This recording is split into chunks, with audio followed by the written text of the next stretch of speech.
Ricky, it's been a crazy weekend. We've got some crazy performances to talk about, but it's been a crazy.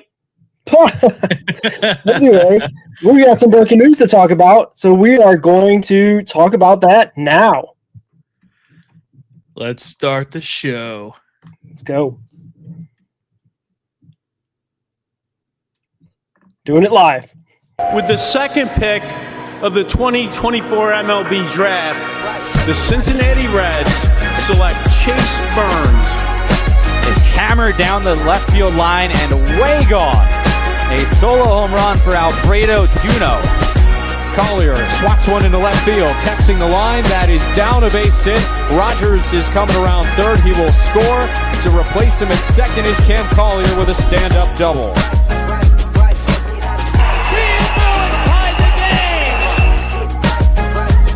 Find it short, up in the air. Arroyo steals a base hit. A swing and a fly ball down the left field line, hooking toward the corner. It is a fair ball, and it is gone.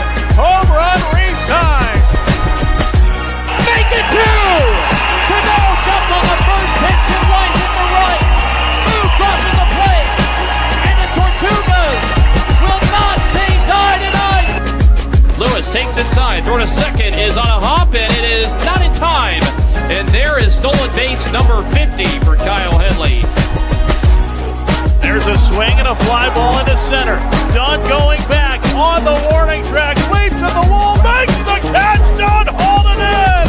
Ball game over. Swing, here's a well-hit ball to right field. Moving back to the wall. Campbell, that ball is gone! This game is tied! That's airborne into the gap, into right field, diving forward, and making the catch is Hendrick. Ian Fu with a skyscraping blast out to right. Daytona is on the board. There's a swing and a fly ball to left. Rodriguez turns around. It's gone just over the wall into the seats. Home run, Sal Stewart. Kind of a high-liner. It got out of here in a hurry. Fly ball center field. Jorge over. Jorge there. And it is caught. Campanon cut in front and caught the ball. Put this game in the win column. Put this winning streak at 14. It's a new club record. Righty sends. Hendrick signs. Drives it out into right field. That's going to be the ball game. Look out, Twin. Look out, Twin. Hendrick comes through. What a play. What a bat for Hendrick, the fans, and the Chattanooga Lookouts.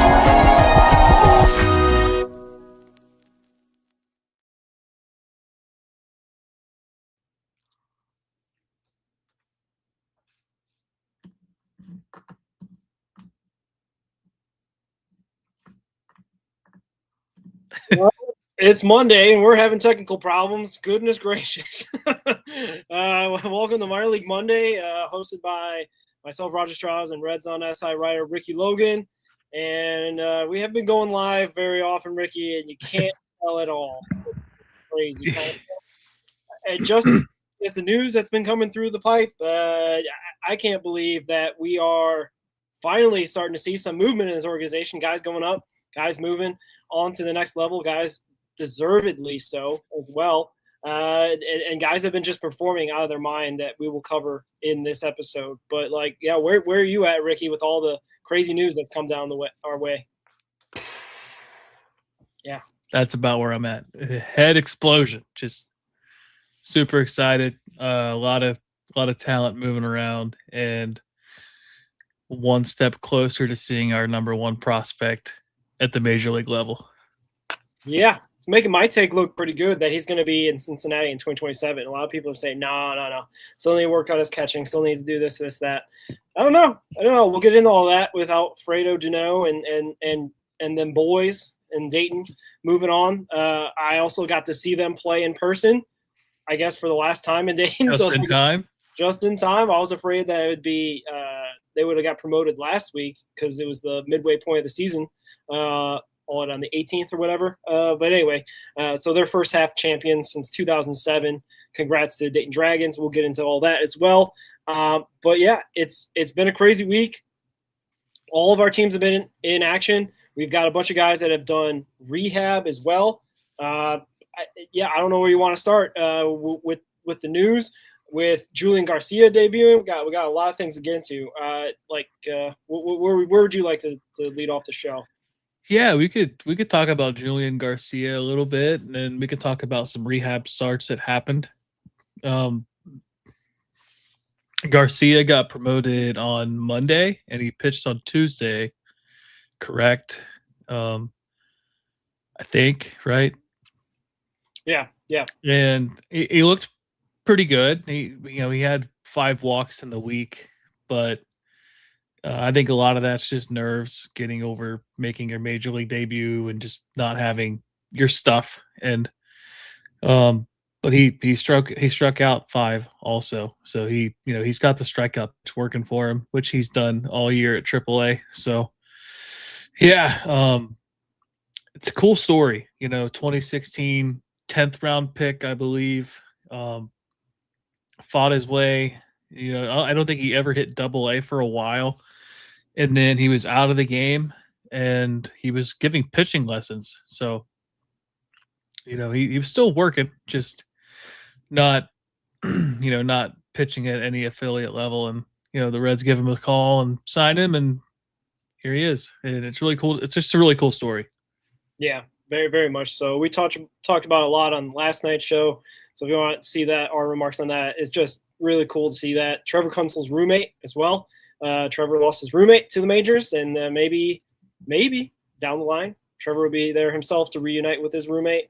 It is definitely difficult to debut against the Brewers of all teams. Maybe not as difficult as maybe Chase Burns coming out last year, debuting against the Yankees and Red Sox and Dodgers, 1, 2, 3 in his start and all that. But, the Brewers own us, and he pitched admirably given the circumstances, given the way that this team plays against the Brewers. So it was great to see him do that this week and be able to hopefully stay up for a while. I think we talked about a little bit last night's show that Pagan is getting some rehab starts in.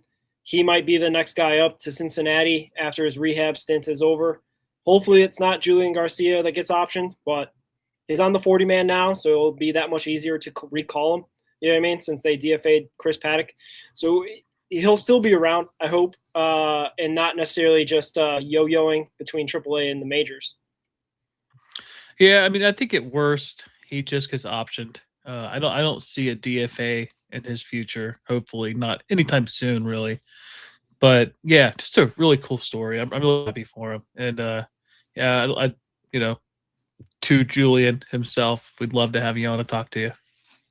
For sure. That'd be great to see, especially talk about his journey and talk about all the ups and downs and everything that happened. Took a year off as well, I believe, 2023, if I'm not mistaken. Yeah, so I think it was.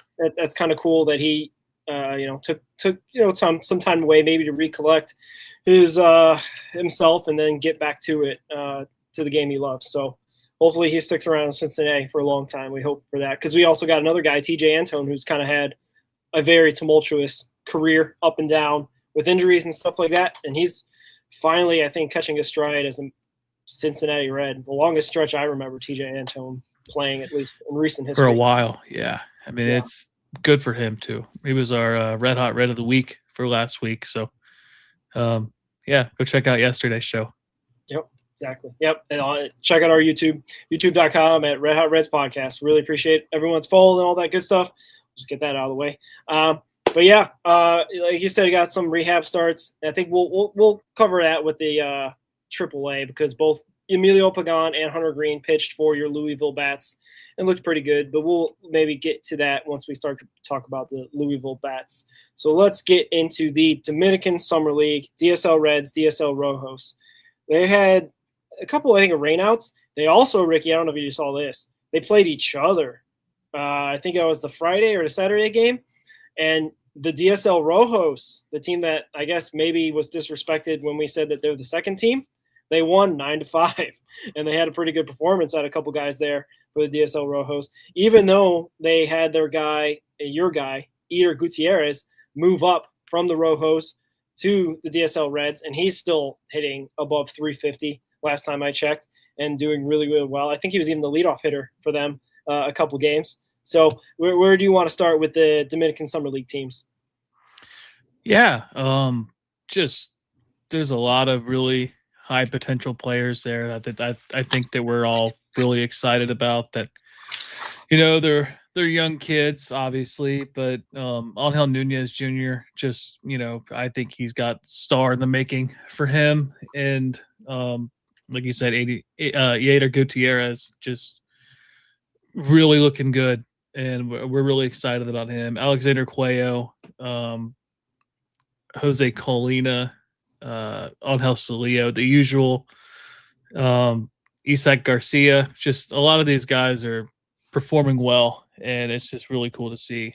I'm just really excited about Gutierrez. I think he's kind of took me by surprise with his play. I don't just judging by what his body frame is, he doesn't seem like an extreme power hitter, but it seems like he's got some good power. Yeah. And Isaac Garcia, I think you might have mentioned him, but he's been hitting some extra base hits and stuff like that. Get this, Ricky, 18 games played for your guy, Angel Nunez Jr. How many times do you think he reached base in those 18 games? Ooh, 20? That's good.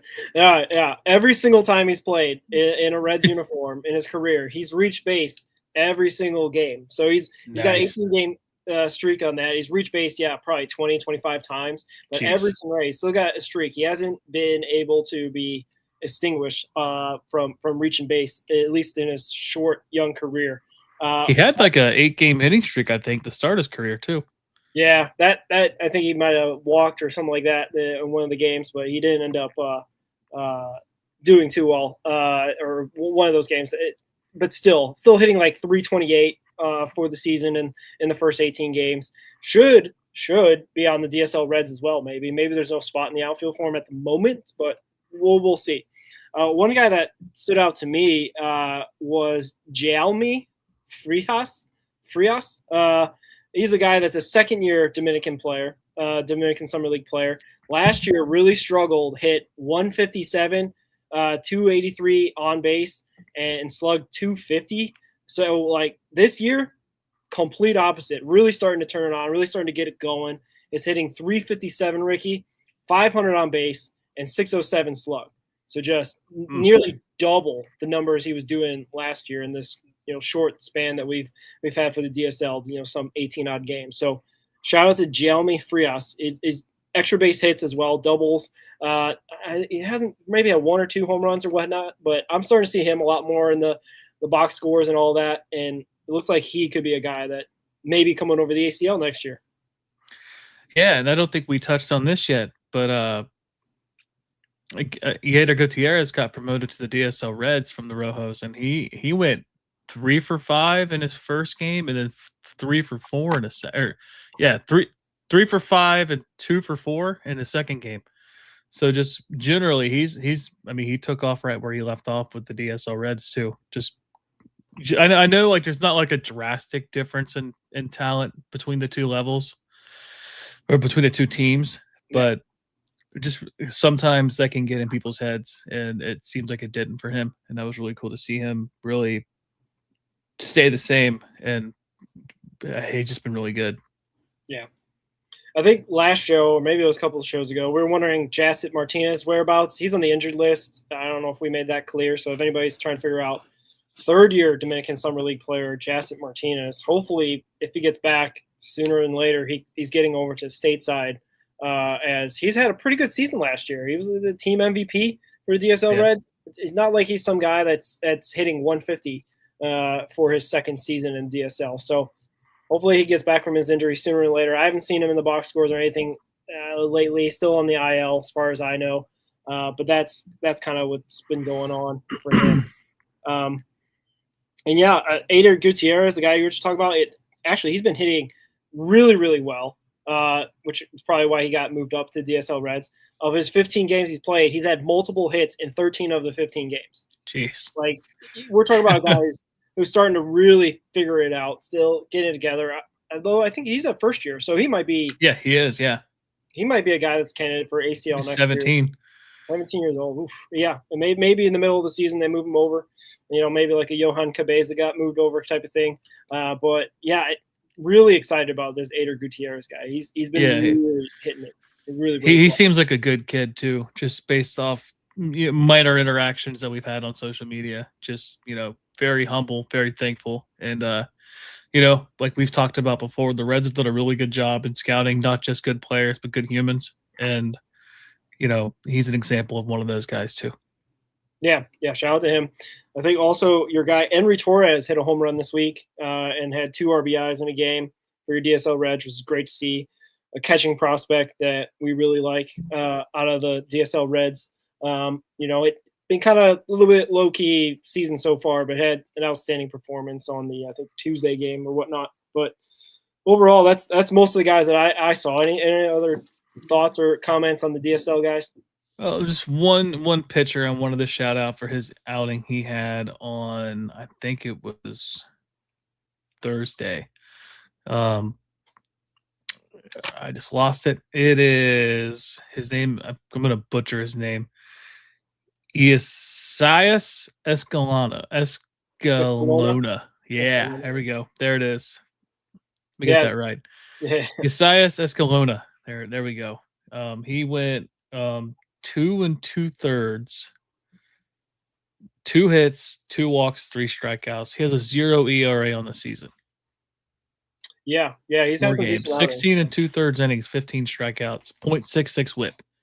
He's DSL Rojos, right? If I'm remembering right, or is he? DSL Reds. Okay. He's 19. Venezuela. He's in his second season. Last year he had a 5.26 ERA, so a massive improvement. Short sample size. He pitched in 10 games last year. He's pitched in 4 games this year, but batters are only hitting 138 against him. So he's doing a good job of limiting contact, throwing strikes. He's got 3 walks, 15 strikeouts on the season. Last year he had 17 walks. So good improvement. Yeah, for sure. His second-year guy, hopefully he's coming stateside sooner than later as well, being 19 and whatnot. And seems to have figured it out his second season, which is you find that a lot with a lot of these guys, which is great to see. Love to keep seeing more of those type of stories, guys starting to figure it out and get it going to be able to hopefully be an ACL Red sooner than later. But I will get his name right next time. Isaias Escalona, I think it is. There it is. I want to say. It could be something. I don't know. I was saying Mason Neville the wrong way, so it's Neville. So everybody has, though. I mean, that's what anybody in Reds media. Well, speaking of the ACL Reds, the guys that have already come stateside have been playing pretty decently well. I mean, we've got a bunch of guys just hitting all over the map. Our guy, a really great catching prospect, Hervin Murillo, had a pretty decent week. And also a guy that I've been following, shout out to him, I think Jason Panini, I think is how I say his name, Complex Scout, AZ Complex Scout, I believe, on X. I think it's complex-league.com for his coverage of ACL players. Had a nice write-up, a scouting report of Mr. Hervin Murillo. It looks like it's kind of the scouting report we're kind of used to. Fantastic hitting from both sides of the plate, mature approach to the plate approach, but his defense has kind of been needing a little bit more work. Yeah, like in a highlight package, and kind of had a nice little hitting offensive highlight package as well. That, I mean, Hervin Murillo might be playing up there with Alfredo Duno sooner than later if he can really start working on his receiving of the ball. I mean, he's got really nice pitchers throwing him the ball, like Raijiteri Marite and Ika Radona. So, like, he's going to be getting his work in one way or the other, working with those two in the ACL. But wanted to shout out Hervin Murillo for having a nice little pub on the complexleague.com website. Yeah, good for him, because he's he's talented, man. He's great hitter, switch hitter, I believe, right? Yep. Just great contact, great power. If you remember from the spring breakout prospect game, hit that opposite field ball off the wall, just rocket shot out there. I can't say enough good things about him. And Iker Rodona, I mean, we're excited about him too. He's picking up right where he left off out of the DSL. Yeah. A 3.19 ERA in Arizona is really good, and he just doesn't walk anybody. And I think that's my favorite part about him. Yeah, He's just incredible. 1.16 WHIP in 31 innings. Like I said, 3.19 ERA. On the season, guess how many walks he has? 3. 3. Yay! All right. 36 strikeouts to 3 walks. That's crazy. It's incredible. It's nothing new. He had 3 walks all of last year. 42 strikeouts. He's already almost up to his season strikeouts last year. He pitched in 13 games last year, had 42 strikeouts. He's pitched in 7 games this year. He's got 36. So he's easily going to surpass that before he reaches the same total of games played last year. Wow. DSL All-Star along with Adolfo Sanchez and Pablo Nunez. I hope he grows. He's a little on the he's not small by any means. He's 5'11", 170 pounds, 18 years old. He turns 19 in December. He's going to be hopefully, based off of what we've seen out of Starlin Torres and Edgar Colon, hopefully when he hits Daytona, he doesn't hit that Daytona wall and struggle. Yeah. But I mean, limiting walks, that's the main thing. And he just, I don't think he overpowers people with velocity. I think he's more like low to mid 90s and just really good command of his stuff. Yeah. Also, just to put a bow on Herman Murillo, this week in the 5 games he played for the ACL Reds, Ricky, 10 walks, just to 2 strikeouts. Think about that.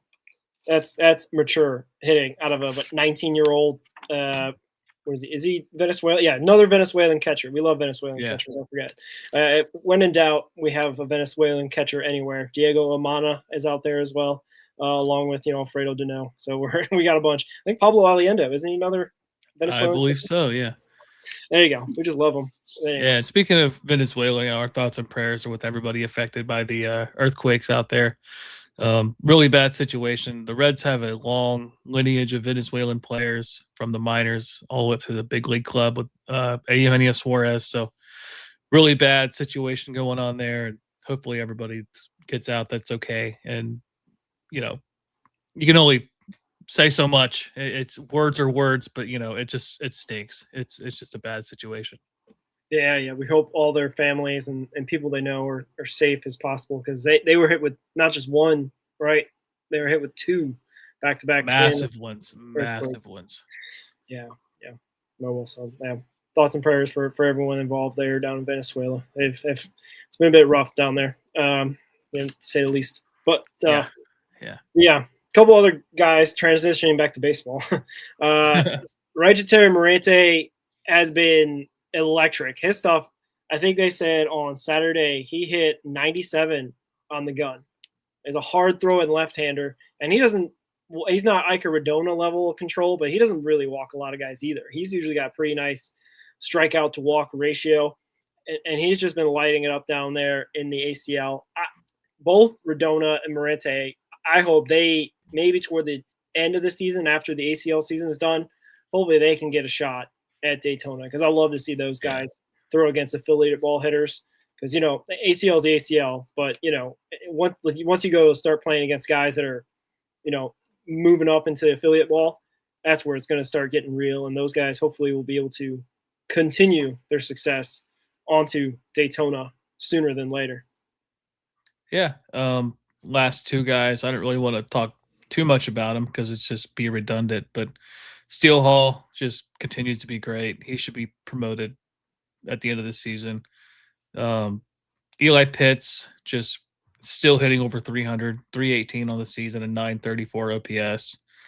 I didn't see when was this Adolfo Sanchez. He didn't play on Saturday.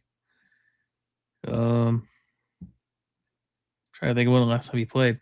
I haven't seen much of him here recently. I don't know if he's hurt or just dealing with something but Adolfo Sanchez, he's like what the Reds' 14th ranked prospect. Good power, good gap to gap power, good outfielder, good speed. Hopefully everything's okay. I don't think there's like an official injury report on him yet, but we'll keep an eye on that. Yeah, for sure. I didn't see anything on it either. Like I said, I think before when we were trying to figure out where Hervin Murillo was, they have like a reserve list where they can take guys out and work on specifically because they're at the complex, right? They're at where they have a bunch of resources to either work on specific mechanic stuff. Maybe you need a little bit of rest, time off. It is hot out there. I mean, it's hot here. Can you imagine? I guess it's where the humidity is where it gets you. Down in Arizona, they don't have that. But still, it's always hot down there all year round, and it's almost July. So maybe they give some guys a little time off. Well, hopefully he's not injured. I haven't really seen anything or remember seeing anything official about Adolfo Sanchez. But the transaction log doesn't have anything, and it doesn't have him listed on the reserve list. They have him set as active. Huh. Game log has his last game played June 17th. It's a week ago. 2 weeks ago, nearly. Yeah. Weird. But he's playing well. 270, 878 OPS, 6 home runs. Just, yeah. Keep an eye on him. We'll monitor his situation. Yeah, for sure. Anything else about ACL? No. All right, moving on to Daytona. And I don't know if you can believe this, Ricky. Daytona went 4-2. They had some nice performances. Shout out to the Tortugas. They've been really struggling this year, bottom of their division, usually losing series, going 2-4, 1-5, maybe getting a split 3-3 here and there. But the pitching might be back on, Ricky. Shengen Lin, Davey Villafana, really starting to put it out there. Starlin Torres threw a gem. That might be the key to Daytona having some success. Not necessarily winning games, scoring 18 runs or, 15 runs a game, but maybe throwing in some quality pitching, throwing in some timely hitting, and getting some needed, success to help these guys really, get some confidence going and everything like that. Tyson Lewis is back from injury, which is great to see. Hitting a little bit better, still hitting there in that 230s range overall. But what were your kind of first thoughts from Daytona's week? Yeah, finally a good outing from Starlin Torres. Speaking of him, we were talking about him a minute ago. 6 innings, 3 hits, 2 walks, 3 strikeouts on Tuesday. Gets the win, his second win of the season. His ERA is still over 7, which is surprising based on what he's done in his past. But I think guys are just hitting him this year because he does throw a lot of strikes. 18 walks on the season. He had 7 walks last year. So he'll learn to, be effectively wild, I guess is the word we'll use. But yeah, a good outing from him. And then also on Tuesday, Arnoldo Lantigua hit his second home run of the season, and Ty Doucette hit his third home run of the season. So good to see Doucette healthy for one, back in the lineup. He's been active for a couple weeks now, but good to see him starting to hit. Lantigua was sent down to the ACL for a little while. He was the first one called back up before Neville was called up. And, he's had his moments. He's still not hitting great, 228, 686 OPS as of Tuesday's game. Yeah, and then, like you said, Tyson Lewis, I don't know what's going on. I think he's just pressing. I don't know. He's just not having the season that we expected based off of last year with all the hype around him with, hitting the hardest hit ball in Red StatCast history, which was crazy in his first game. And he's got the speed. He's got the arm strength. A lot of errors, a lot of strikeouts, but Still a lot of potential. He's 19, 20, high school kid. So he'd be a freshman in college this year. So I'm not too worried. Yeah, I think the strikeouts is what's starting to get him. Maybe the advanced scouting report. Now there's more and more tape out there on him. I don't know exactly how much they're allowed to, tape in the ACL and whatnot, but I'm guessing that now they have the ability to possibly scout or have a scouting report on, say, a Tyson Lewis. They probably know how to pitch him and get him. He strikes out at still like a 35 to 40% clip, like chase rate. So that's not good at all. Hopefully he can start to figure that out. It could be a Mason Neville situation where he went back to the ACL, retooled, and now is looking really good in Dayton. So maybe. I mean, he did have the injury, so we'll see how he bounces back after that, IL stint. But yeah, it's hopefully he figures out sooner or later. Still young, still the number 3 or 4 prospect, depending on what you're looking at for the Reds overall. And definitely lots of potential. A guy that probably slots over to third base when Steele Hall gets called up from the ACL is my guess, and puts Steele Hall at short to see how he can handle that affiliate ball position. Well, we will see in the next couple weeks about that. The one guy I want to talk about is Kyle Henley. He had kind of started out hot, looked like a guy that'd be really possibly up there with Jacob Friend in Dayton, but kind of cooled off really, really a lot. Like a lot of the guys in Daytona, just kind of everyone's hitting in the 210s, 220s, 230s. But on Wednesday, he went 4 for 5 with 2 triples and got an RBI in the 10-3 win. So hopefully he's starting to come back online, kind of like a guy that we'll talk about in the Chattanooga with Cam Collier. Hopefully there's signs of starting to get it going and starting to hopefully put together more and more great performances like that. I mean, 4 for 5 is great for anybody, in my opinion. And then you add the 2 triples. That's I think Jacob Friend calls him the most athletic outfielder he's ever played with. So hopefully Kyle Henley starts to get that going again. And I want to see him in Dayton sooner than later. I thought he could have got called up based on how he performed, earlier in the season, April and a little bit of May, but he's really kind of dropped off a bit, and hopefully he'll get back to it. Yeah, it's exciting because he. I was like you said, I was surprised he didn't start the season in Dayton because his 3rd year in Daytona or 2nd year in Daytona, second full season in Daytona. Yeah. Yeah, it's just. I think a lot of it is just the guys that they moved up ahead of him. They just really didn't have a spot where he was going to play every day, which makes sense. But yeah, still hoping to see Pablo Nunez get it going a little bit.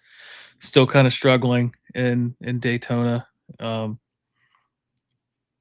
It's hard, you come from the DSL to Arizona. You play in Arizona for 3 weeks, and then you're on the other side of the country. So, and he had issues with visa and stuff like that. Just getting here, he was late to spring training because of some issues with that, and then there's a lot of things going on. But I have faith in him. He's really good at watching the strikes. He's really good plate discipline, really good bat to ball skills, really good swing, fast, strong arm. I think just getting comfortable, getting consistent playing time. He's only been with Daytona for 2 weeks, so plenty of time. I don't think there's anybody gunning for his job right now, so he'll be okay. And he's another one of those Reds that's Venezuelan, so hopefully his family and friends are safe in Venezuela, as we talked about earlier in the show, that hopefully they're doing well and everything like that. I know they use, like you said, having visa issues, so hopefully he'll be able to go back there if need be, if there's some sort of need for his family and whatnot. But one other guy I wanted to talk about for the ACL was Eli Pitts. I think you touched on him as well a little bit, but he's really starting to hit well. I guess we're having a good problem where we're getting a lot of these guys that are doing really, really well. And I want to see him in Daytona as soon as possible, because there's there's movement happening, right? There's 5 guys moving up from Dayton, which means there's got to be some movement from Daytona to Dayton, which means hopefully Eli Pitts is going to Daytona sooner or later, is my guess. But yeah, I don't know. That's kind of it. Oh, Shingen Lin has had a decent performance again, but he's been walking more guys and striking out. I feel like the velocity thing and maybe him not being able to, he's kind of got that very, Eastern like leg kick where he hesitates mid stride and everything like that. So I don't know if that's not deceiving the hitters as well, but like he went 5 innings and had 5 innings, 4 walks and 2 strikeouts and 1 earned run in the 7-1 win. So he's pitching effectively, but I'm really worried about his, where he's spotting the ball. He's had a couple of performances this way where he's walking more than he's striking out. And he's getting high pitch counts early, not really able to go deep. So that's been the biggest concern I've been having for Shingen Lin. Yeah, and I don't know. I don't see the projection for him. The velocity's not really there. The command hasn't really been there, and he's not getting a ton of swing and miss. I'm kind of hoping they didn't pick the wrong spot for him. I know he struck out a lot when he was hitting, but I think it's easier to fix that than it is to teach swing and miss as a pitcher, especially if you don't have the greatest of stuff. I don't know. I'm not giving up. Like I said, I don't want to make it sound like I'm giving up, but like 3 hits in 5 innings is really good. 1 earned run is really good, but the walks was concerning because when you get to the higher levels, you walk guys, you give up a hit, you're giving up 3 runs. So would love to see him fix that. 85 pitches for him, 50 were strikes. So there's that. This season, yeah. I remember a couple starts ago, he didn't get out of the 3rd or 4th inning, and he had 80 pitches. So he seems to be putting a lot of pitches. Yeah, a little bit, yeah. But he seems to be putting a lot of pitches on his arm and not necessarily getting outs or getting strikeouts. So we'll keep definitely an eye on him going forward. And we'll keep an eye on the Daytona roster because the rumor out there that was confirmed is that there's 5 Dayton Dragons moving up. So that means possibly there are guys moving up from Daytona. I think Carrick has put out there's 3 potential guys that are moving up. We're not officially saying anything or anything like that, but I think Carrick had put out there's at least 1 hitter and 2 pitchers that are going to be moving up from Daytona to Dayton. Hopefully seeing those transactions soon. They probably won't officially go through till tomorrow because they don't play until tomorrow, and they don't have to officially list anything until they have to submit the rosters for the games coming up this week. But should be some decent guys moving up, which hopefully means some guys in the ACL, like my guy Eli Pitts, will be hopefully moving up as well. But we'll Hervin Murillo. We'll see. Maybe. We'll check that out. Still Hall. Yeah, somebody. Daytona needs somebody. Yeah, anyway. They need help. Yeah. Well, Mason DeVille helped him out that 1 week where he hit the heck out of the ball, but then he got sent up to Dayton, which we can talk about Dayton now. Dayton Dragons. Been kind of a crazy week because we've been waiting for this news, I don't know, since maybe the beginning of this month of who's going to be moving up, who's going to be going to Chattanooga, how they're going to figure out, basically I think we were all figured they were going to try to make the playoffs the first half of the season. They end up checking that box. So then the next logical step is, okay, which of these guys that are performing really, really well are going to be playing for your lookouts? Well, we finally got that answer. It ends up being catcher Alfredo Dano, number 1 prospect in the org. Carlos Sanchez, number 25 prospect of the org. Officially, I think he's higher on our list. Also, Kian Vu, our guy, outfielder, just been playing spectacular in every facet of the game. The stats sometimes don't look great, hitting 266, but his power is up compared to where he was in Daytona. He's getting on base a crazy amount, whether it's walking or just doing whatever he can to get on base. Also, Jose Montero, a guy I believe that was in Chattanooga at one point, got sent down to work on his game, looked really good. Now back up with Chattanooga, which is great to see, joining the likes of like Nestor Durant, Jose Acuna. It'll be a nice pitching staff there in Chattanooga. Unless Jonathan Harmon. Yeah, unless some of those guys get moved up. So we'll see about that. But Yeah. and then the fifth guy, who am I missing? Oh, Carter Graham. Our guy Carter Graham. This guy Carter Graham. was the guy I wanted. If he wasn't on this list, it doesn't matter. I don't care if Vu and Duneau were Fire still. crawl. Yeah, exactly. It would be like, who is their player development? Because there's no way you overlook Carter Graham the way he's been playing this whole month. He might get a player of the month for the Midwest League for all I care. Yeah, But 2 months. Yeah, exactly. What were your thoughts on the Dayton Dragons and the movement or how they played this week? Yeah, I mean, on the season they played very well. I mean, obviously, like you said, they won the first half championship, first time since 2007, I think you said. So cool to see. Nice to see them because I think they kind of struggled earlier in the season. They were kind of splitting series every week, and then they got really hot last year on that 14-game winning streak. They won 17 out of 18. 17 out of 18 to finish the season. Mm-hmm. Really cool. It's nice to see they didn't need what was his name? Alexander on their team. Vargas. Alexander Vargas. He wasn't the reason why they were winning games, so that's cool to see. Yeah. But I mean, Carlos Sanchez is just unreal, and he probably could have been called up earlier, but it happened now, and he's having an incredible season. I think after Sunday's game, I'll have to double check the stats on this, but I'm going to make sure I'm right before I say this. Okay, he had a couple hits, so I might be wrong. It's bad television. Yes, so this June was the first time this season he did not hit over 300 in a month. Really? In a down month? Oh. He hit 326 in April, 314 in May, 299 in June.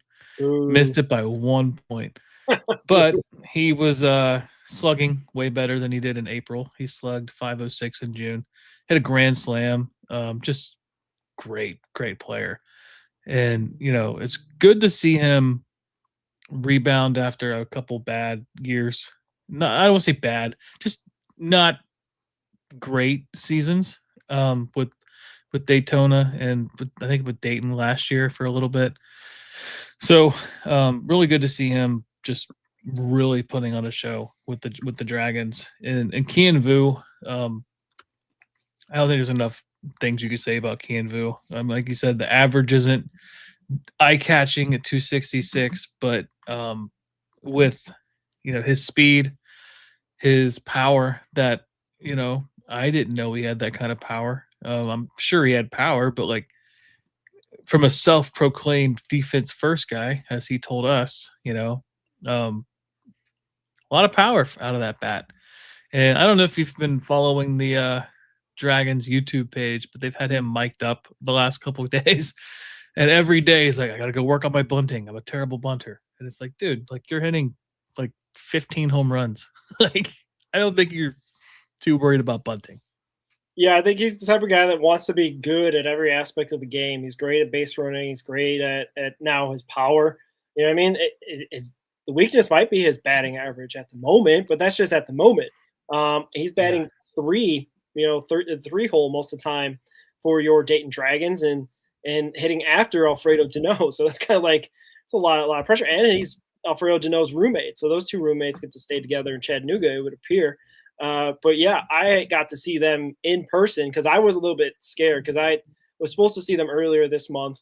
And I was thinking the 24th, I was going to go see them a Wednesday game at night. And I'm like, oh man, they might have already called these guys up to Chattanooga by the time I get there on the 24th because the first half was already over. But luckily I got to see them. Fantastic game. It was Mason DeVille's Dragons debut, and I'll get into that in a second. But the biggest thing that I saw was that this Dragons team, they went down 3-0 at the top of the first. Unfortunately, your guy, what was his name, that was pitching that it just gave up a couple home runs to the Whitecaps. and end up just like having to battle back. And they end up winning the game 12-6 because they just kept going. They kept going. And Mason DeVille, for his first time ever outside the ACL, where he was killing it, had such a great plate approach. The thing that was more impressive than him hitting his home run on his first at bat, taking it down the right field line, is that he walked 3 times that game. He was not chasing. There was no bad swings from what I could tell out there when he was going, up against the Western Michigan Whitecaps or whatever they call them. That was the more impressive thing to me, is that he seems to start to put together in terms of not chasing bad pitches, not going after stuff that he shouldn't, and walking more times than not. It was very impressive from Mason DeVille. I hope that he keeps building on that, because he was our Red Hot Red of the Week when he killed it in the ACL, deservedly so. Skipped Daytona because he was ready to go in Dayton and has looked really good so far in that outfield. And they're going to need him now that Vu's leaving. They're going to need another outfielder out there. And Carter Graham, they're going to be missing a bunch of power with Duneau also moving up, and Sanchez. And yeah, Sanchez, dude, is the real deal. His approach is even like crazier because he can hit anything, anywhere. His grand slam went opposite field and went to left center field. Like, he's a guy that can, if he gets onto the ball, he's not known for his power really either. But if he gets onto a ball, he can go all places of the yard. Like, he can go get the gap power going. He can hit it out of he's got, I think, 8 or 9 home runs. So like, it's not like he's hitting like 1 or 2 home runs. He can still get up there and hits lots of doubles, lots of triples. He's the guy that I think of all the ones that got promoted will probably have, I think, the early success right away in Chattanooga, as far as I could tell, because the way that he's been playing all season long, like you said, every single month has been above 300. You know what I mean? Even, Vu has had his struggles. Carter Graham didn't have a great start to the season, has been on fire the last 2 months. Duneau had a streak, a month or a couple weeks in April, May or April or whatever it was, end of April, beginning of May, where he was struggling a lot. So like, that has not been Carlos Sanchez, and I think that's going to continue into AA. Yeah, I wrote about some of the prospects before it became official. Well, it's not really official yet, but before we had confirmed, I should say, because we did our work. I wrote about Sanchez a little bit. As of last night, 313 on base. These are all career highs, by the way. On base, career high on average, 313. Career high on base, 409. Slugging, 504. Home runs, 9. And he's 3 doubles and 3 triples away from a personal best in those categories also. Okay. Yeah. Oh, and a little Major League Club news right now. Ellie De La Cruz just hit a 2-run home run. All right. We'll take that. Shout out Ellie. He's back, baby. Watch out. Let's I go. think we're going to sweep the Brewers right now. Although, injury news, Dane Myers injured his shoulder. I think making a catch into the wall. And doesn't look good. Some speculation is a separated shoulder, but obviously it's too soon to see. Ouch. Yeah. Speaking of injury news, a guy that came back off the injury list, JP Ortiz is back.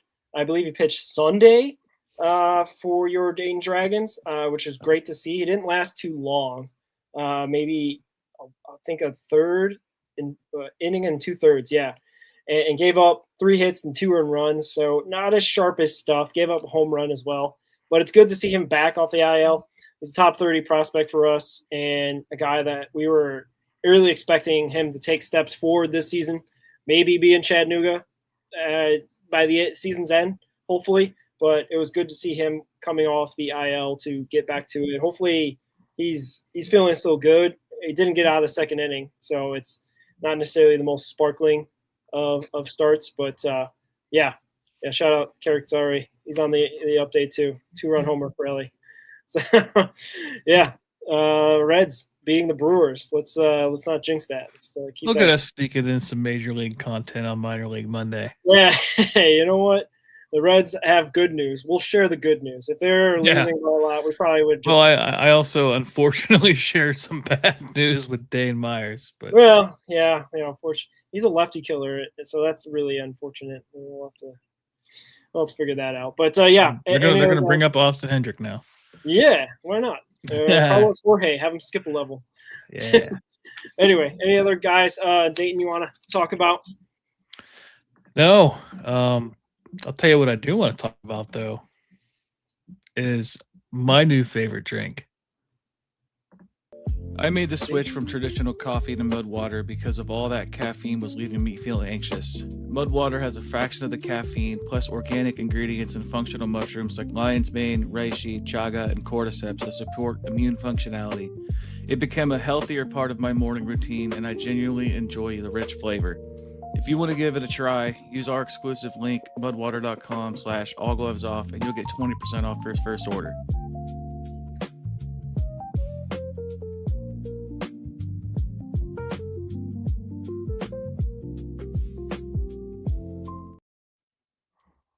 Sipping out of the frost, buddy, too. That's why you do it. Synergy, company synergy together. Company synergy. Yeah. So. Mudwater's awesome. Mushroom coffee, for those of you that don't know. It's got 5 functional mushrooms, supports immune functionality. It's genuinely, it's delicious. It tastes like real coffee. I was surprised when the first time I made a cup of that. I was like, oh, this is really good. Nice. So I have me a cup every morning. That's how I start my day. Very nice. Shout out Mudwater. Really appreciate their stuff. Cool name too. Cool name. Yeah. I guess you'd be telling everybody you're drinking Mudwater. They're like, what? Huh? What is that? So, but only the best mushroom coffee you can buy. There you go. Well, yeah, you do get 20% off your first order.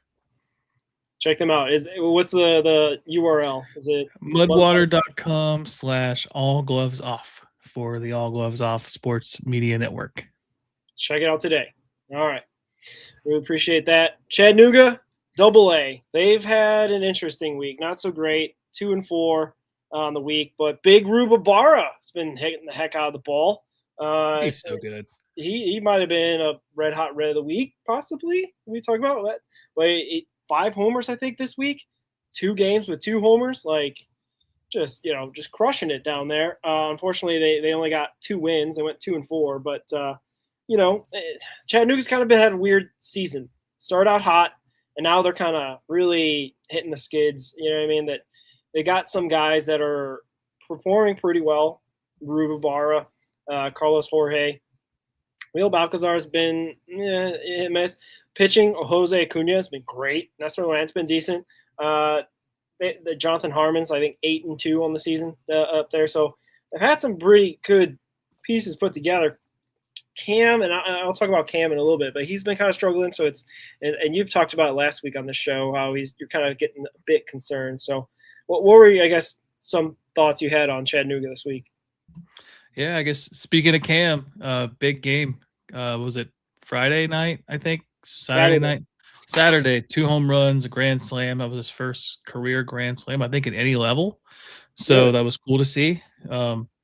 Nice to see him starting to turn it around. I say I'm concerned. I'm not like, raising the red flag.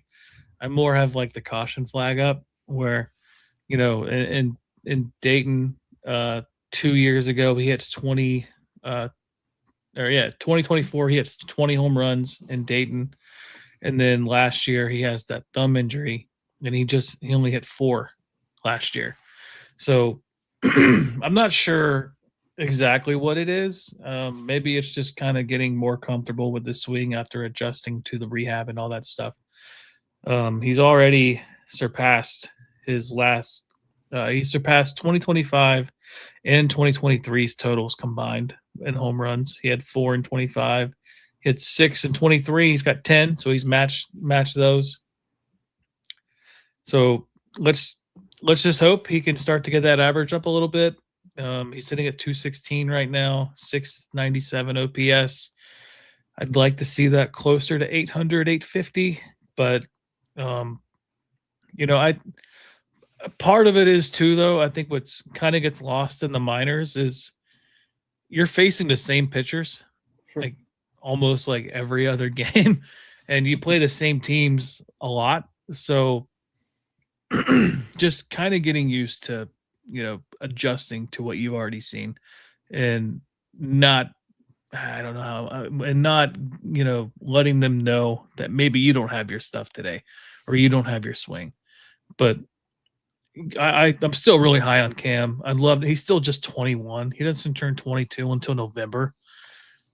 So I think that kind of gets lost in all of this. It's just how young he is.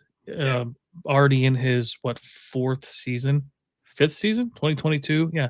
Fourth season. Yeah. I don't know. I don't really count 22. It was kind of a short season, but he played 9 games in 22. So 4th full season.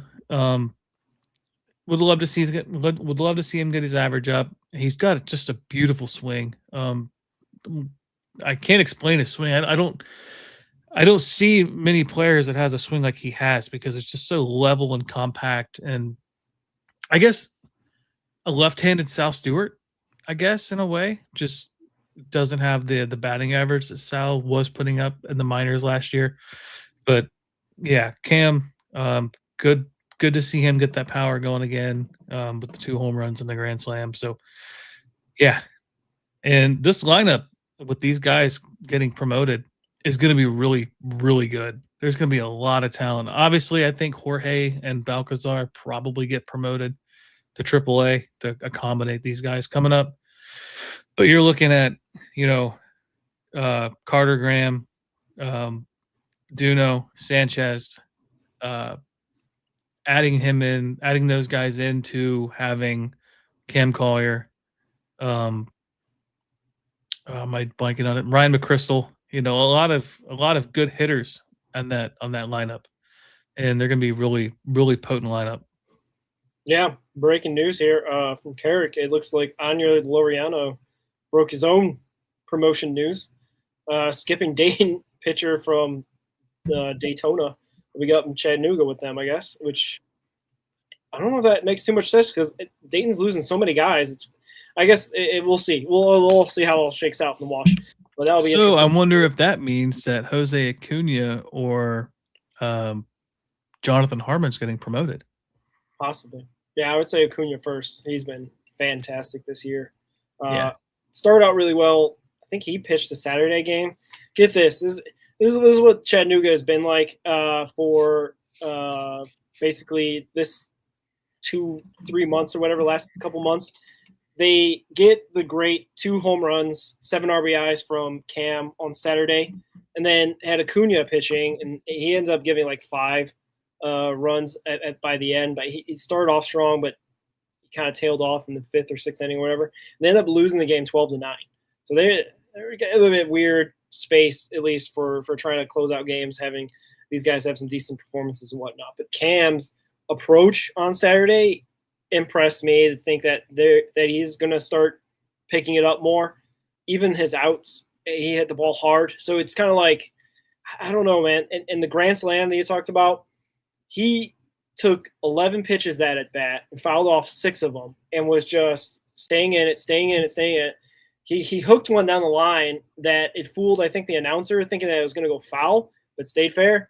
It was a grand slam, and he looked jacked up from it. He was really, pounding his chest, all that good stuff, getting around the bases with his teammates and everything at home plate. Just he was living it up. I think he's going to be back on track sooner than later. I don't see him getting promoted until maybe the end of the season. Maybe starts AAA next year, but I think he's going to have a great second half of the season that will remind us of the old Cam Collier.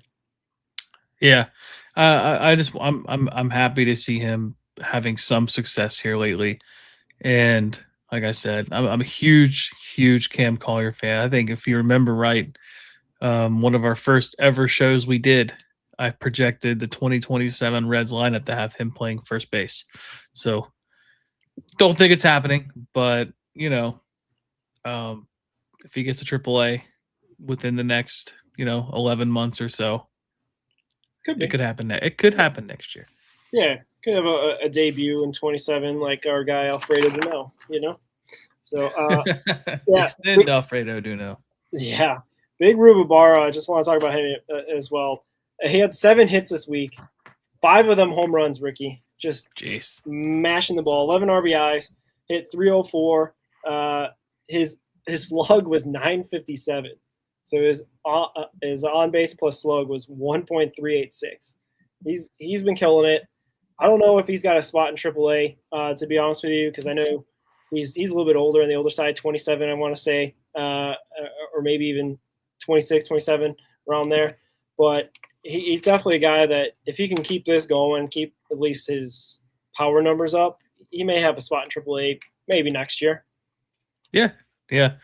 And, kind of speaking about these guys getting promoted and whatnot, I'll break some news to you too, Roger. We have a guest next Monday. Oh, yeah? Oh, yeah, we have a guest next Monday. I don't even know who it is. You don't even know who it is. So it's going to be a teaser. It's going to be a cliffhanger. Yeah, all right. I'll tune in next week. All right. You better be here. Oh, yeah, I guess I should do that too. Yeah. You're right. All right, yeah. Any other guys you want to talk about the AA level? No. Like I said, I really think Acuna gets promoted. I think if just to accommodate the moves, I think Carlos Jorge and Balcazar get promoted, mostly because Balcazar is on the 40-man, and they kind of want to see what he's got. It's kind of surprising that he did start the year in AA and not in AAA after being added to the 40-man based on how he played last year in AA to finish the season. But I don't know. He hasn't had the greatest of seasons, Balcazar, but Jorge is going to be a Rule 5 candidate this offseason. So we'll see how that goes. I think Cam Collier is also.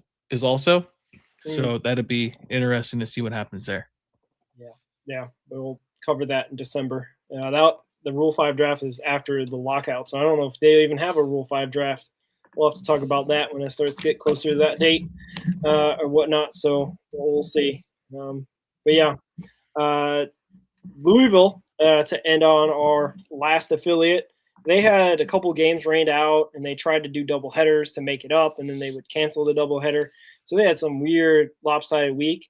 The good news is Hunter Green got 2 starts in this week. Emilio Pagan was able to get into 2 games this week before they're presumably to be recalled to Cincinnati, I would believe, sometime this week, maybe before the 4th of July series against the Orioles, maybe. It sounds like that's what's going to be Hunter Green's plan.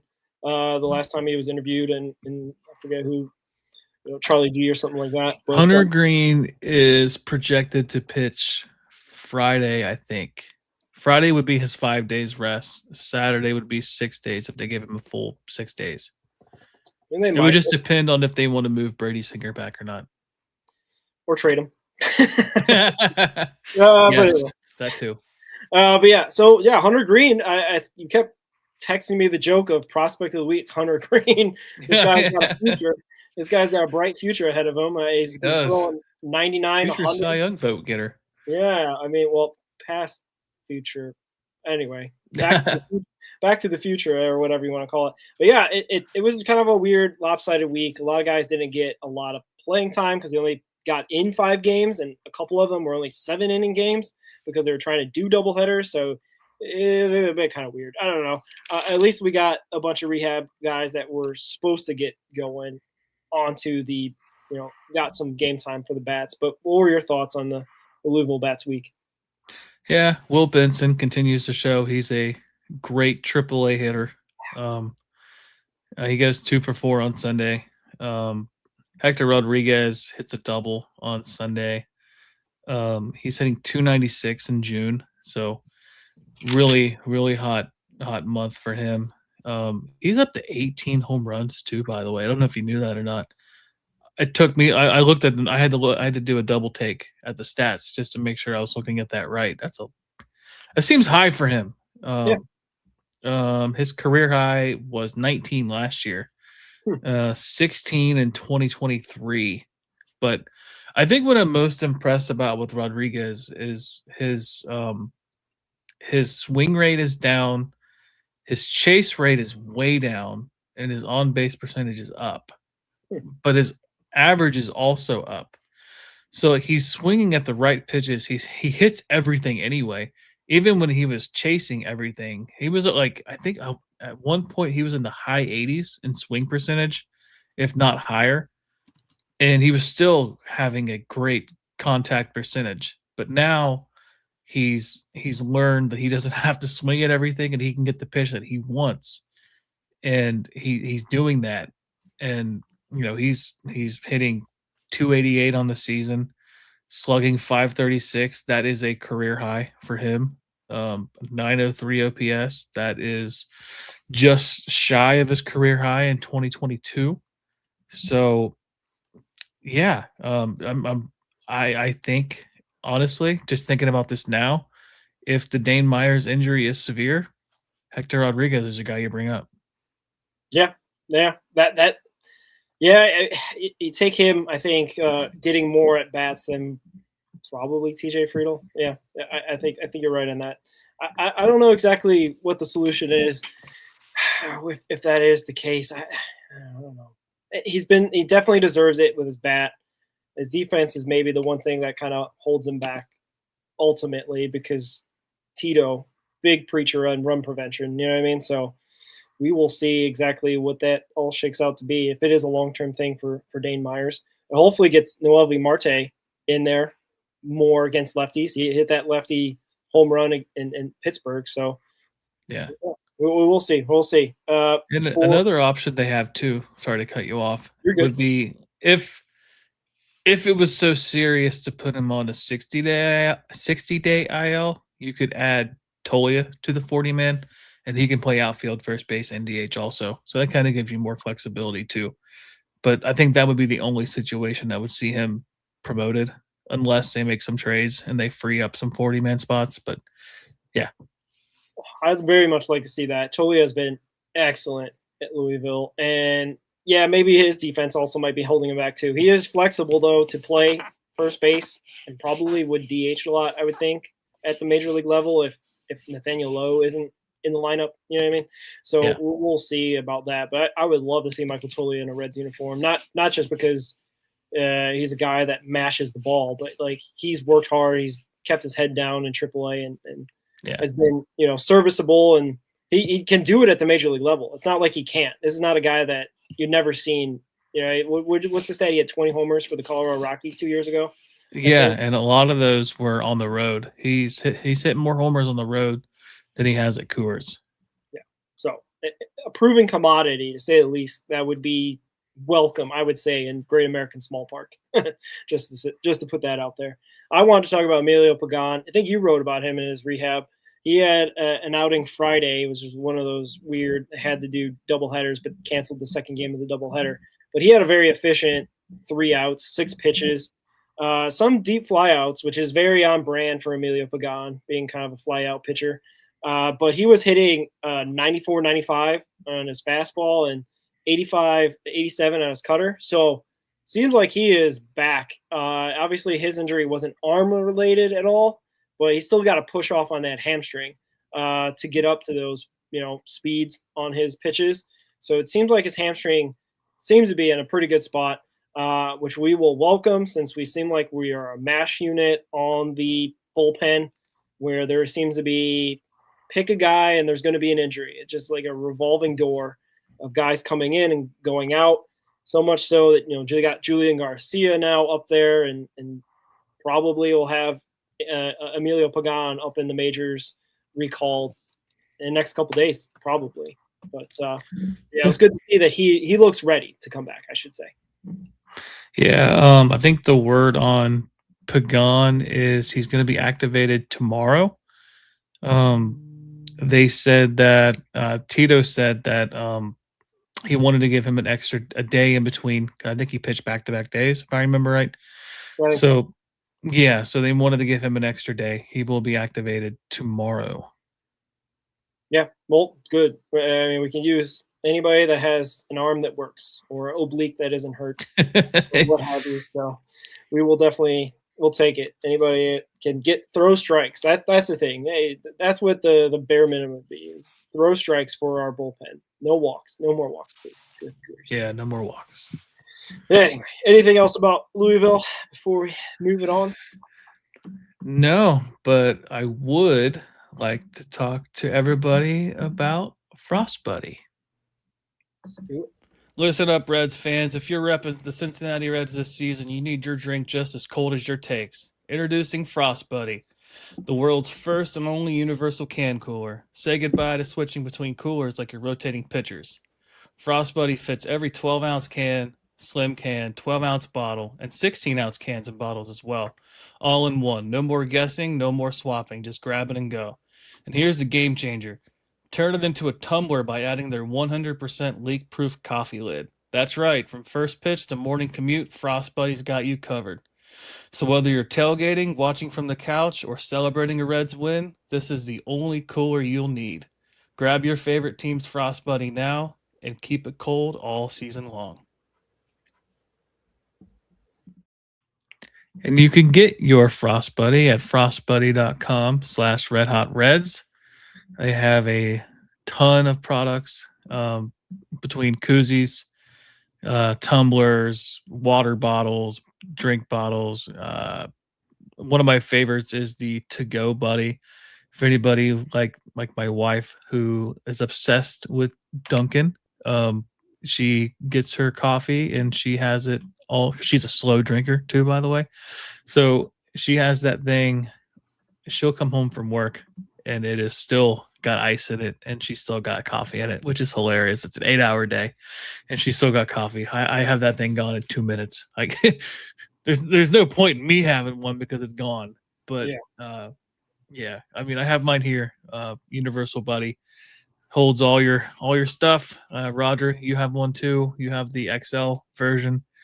I like to say that the Universal XL holds anything from a Red Bull to an Arizona tea. So it holds everything. Yeah, absolutely. Yeah, it's great stuff. It does keep it cold and it's nice. I don't have mine on me, but trust me, I use it almost every night, so it's awesome. But you know who is awesome? Our prospect of the week, and a guy that deservedly so.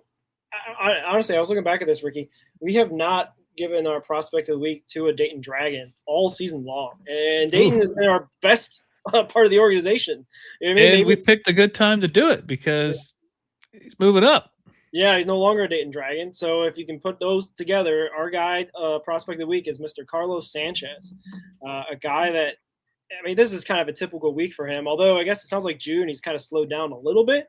But this week he picked it back up, hitting 12 for 23, which is like 522 batting average.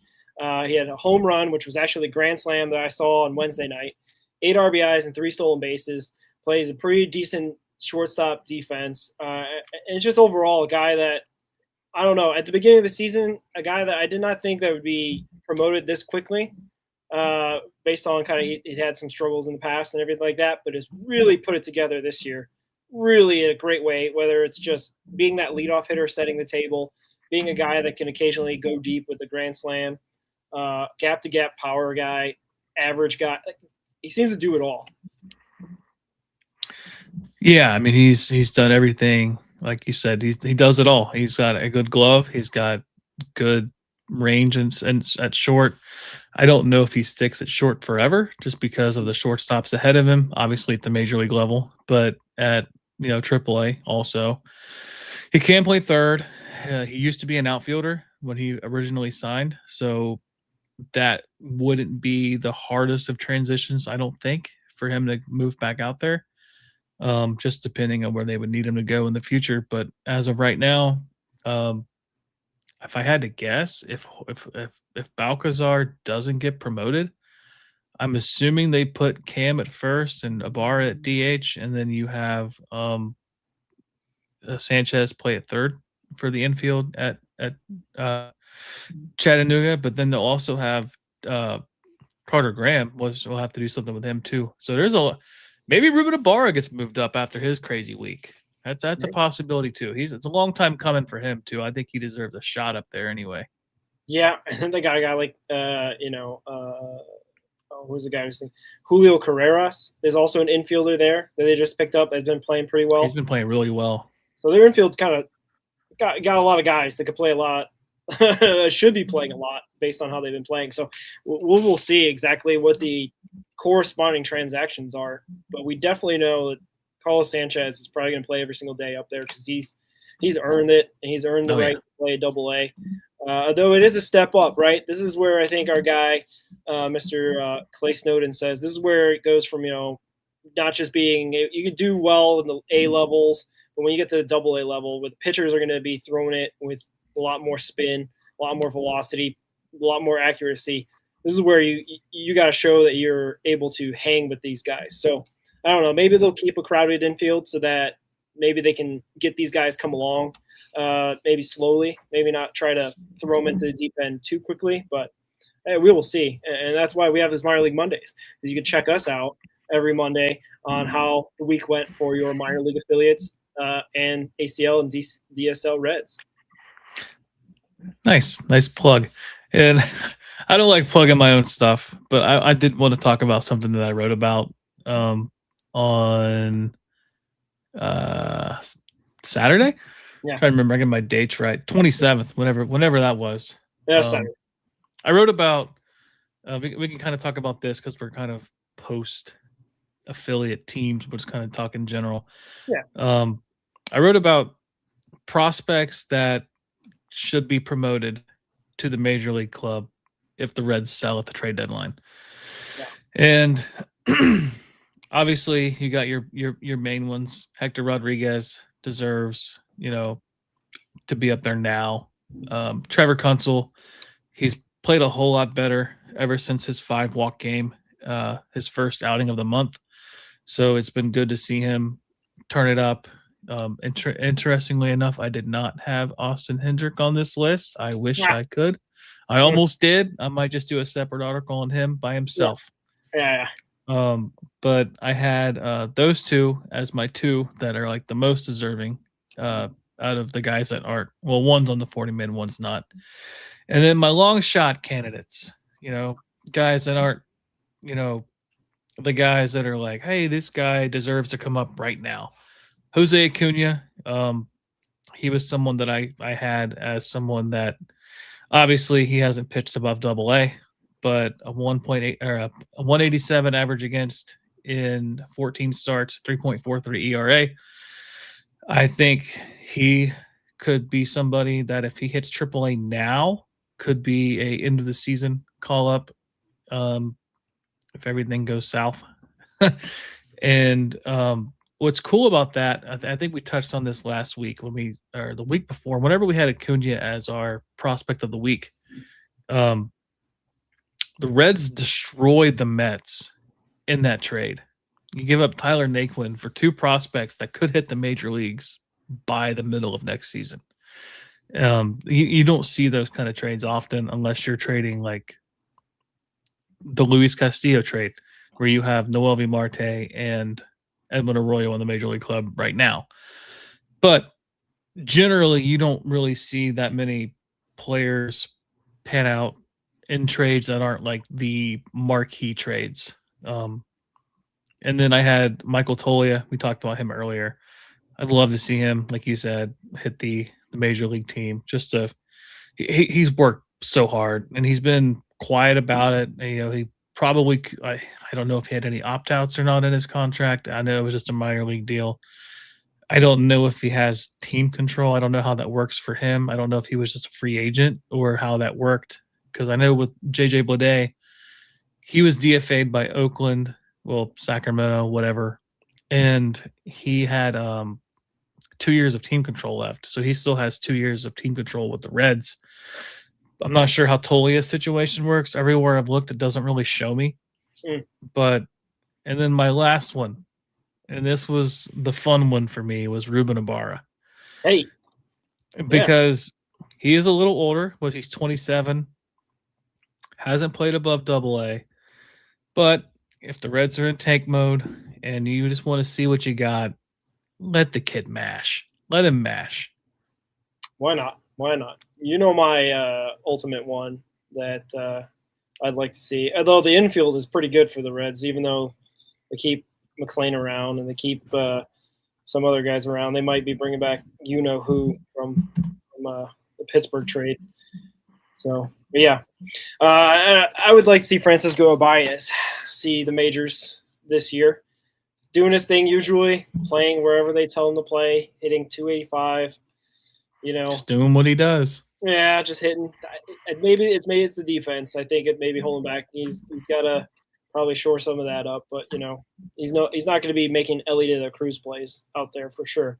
Yeah, Kian Vu, shout out Kian Vu, having a great week. It was a bit surprising that it leaked so easily. You know what I mean? Usually they keep this stuff a little bit under wraps, but it felt like everybody. Well, if it was pretty easy. All I did was send him a DM and said, "Hey, are you going to Chattanooga?" Yep. Well, that helps. I was just saying, it felt like even people that were outside the Reds sphere. You know what I mean?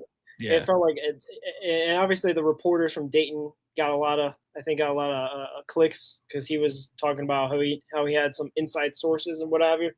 But yeah, it was kind of interesting to see that. And shout out Eater Gutierrez as well. He's been fantastic in the DSL for us. Yeah. Ethan, we have a treat for you next week. Yeah. Eater Gutierrez? Yeah, we'll get him on the show.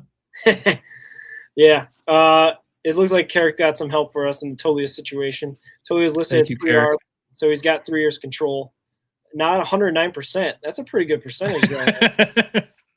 Carrick. I've never been 109% sure in my life. I've been 110% a couple times, but maybe. Yeah. I was telling everybody that I thought they're going to keep Duno and Dayton. Break up the roommates for your Dayton Dragons. So I don't know.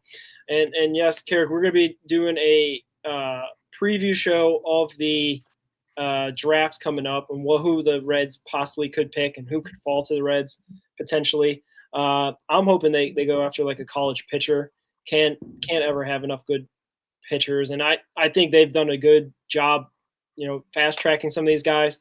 Brett Lauder and Chase Burns obviously come to mind first, but hopefully we can get a college pitcher to get in there because goodness, at the very least we'll hopefully be able to bolster our bullpen, or not even our bullpen, but our like AAA depth to have a guy hopefully be able to pitch out of there. But yeah, that'll be coming maybe a week from now or so. Yeah, draft's going to be interesting. I'm curious about how that's going to be. I think what do the Reds pick? 18. Low teens, right? I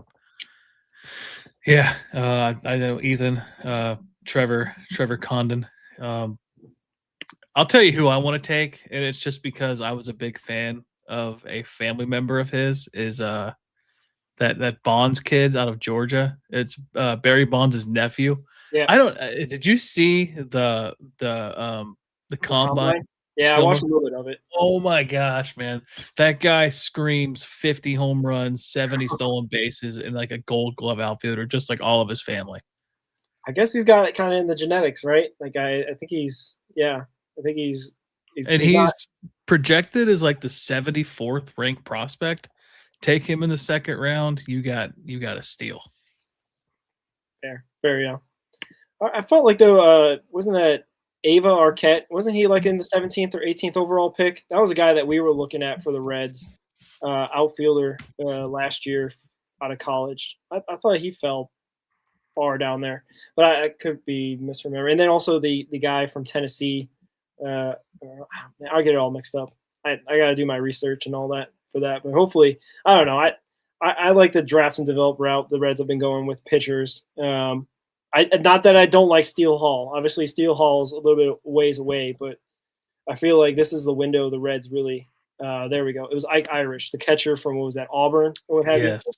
There you go. Thanks, Ethan, for that. But Tyler Bell, UK man. All right, sounds good. We'll be getting all these guys out there doing some scouting reports and doing a show on the draft coming up, and then probably a reaction show to see who they drafted. Hopefully, they can pick up some decent guys in the second, third, and fourth rounds like they did last year. I think it was Mason DeVille, 4th round pick, right? Yeah, and we'll shoot our shot, see if we can get some guys on the show. Stay tuned. So like, comment, subscribe. We got Ricky hadn't told me, but there's an interview possibly coming. Hopefully I'll be able to tune in and watch the interview and all that, and all that good stuff. But I think I don't know. You got anything else, Ricky, to promote? You said you wrote a lot this weekend, so check out Ricky's articles on Reds on SI. But yeah, anything else from you before we sign off? Just Peyton Bonds is who I'm taking in the draft second round. Yeah, we talk about this all the time. Draft people who have had major league lineage, right? Like, yes. The craziest thing that I still go back to is Fernando Tatis Jr. was in the White Sox organization. Like, and he was like a DSL, like signee. It was like not even like a guy that was on many people's radar. Anyway, point is, just do that. Like, obviously we have a bad example of Pete Rose Jr. But anyway, yeah. But most times than not, you know what I mean? Bo Bichette, pretty decent player, right? Yeah. Kevin Biggio, not so much, but you get the picture. What's his name? Guerrero Jr. It's pretty good. What's that Clemens kid that plays for the Twins? Cody Clemens is pretty good. Yeah. Isn't he a second baseman or something? He's not a pitcher. Yeah. He does have a strikeout though. as a coming in as a field player, blowout reliever. Yeah, Jose Trevino would never. Yeah. But anyway, that's why he's sticking around. Yeah, exactly. And Ethan wants to go for guys with cool names. Yeah, that's why I like Ava Arquette. So that's pretty Peyton good. Bonds. Exactly. Yeah, Peyton Bonds is a good name. It's a good name. But, I just see that number 25 Bonds out there, just roaming Great American Ballpark, hitting balls in the river. Yeah. I mean, the San Francisco Giants are smart, or your hated Pirates are smart. Maybe they would just go out of the way, even if it doesn't work out. But anyway, I don't know. You got nothing else, Ricky? Nope. Until next time, go Reds. Go Reds.